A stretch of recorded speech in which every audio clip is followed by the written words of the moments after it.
అలియన్స్ని కనిపెట్టాలి అని ఆరాధన ఇప్పుడిది కాదు. 1485 ఏలియన్స్ అన్వేషణ మొదలు పెట్టారు.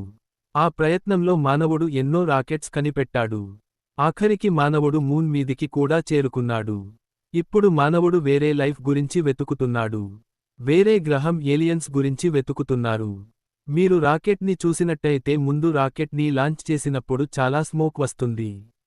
ఇప్పుడున్న టెక్నాలజీతో మూన్ మీదికి వెళ్లాలంటే కనీసం 3 రోజులు పడుతుంది. అది కాక ఒక్కసారి రాకెట్ మూన్ పైకి వెళితే ఆ రాకెట్ పాడైపోతుంది. మళ్లీ మూన్ మీద కొత్త రాకెట్ తయారు చేసి భూమి మీదికి రావాలి. ఈ సమస్యని తప్పించడానికి సైంటిస్టులు ఒక స్పేస్ షిప్ ని తయారు చేస్తున్నారు. ఇది మూన్ మీదికి వెళ్లాలంటే 2 గంటల సమయం మాత్రమే పడుతుంది. మళ్లీ స్పేస్ షిప్ కి స్మోక్ కూడా అంటరాదు.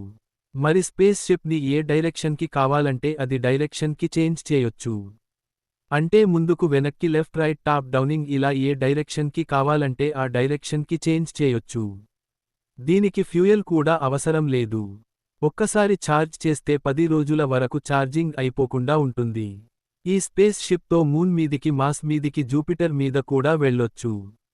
దీన్ని సైంటిస్టులు 2027లో ప్రజెంట్ చేస్తారంట. ఈ వీడియో నచ్చితే సబ్స్క్రైబ్ చేయండి.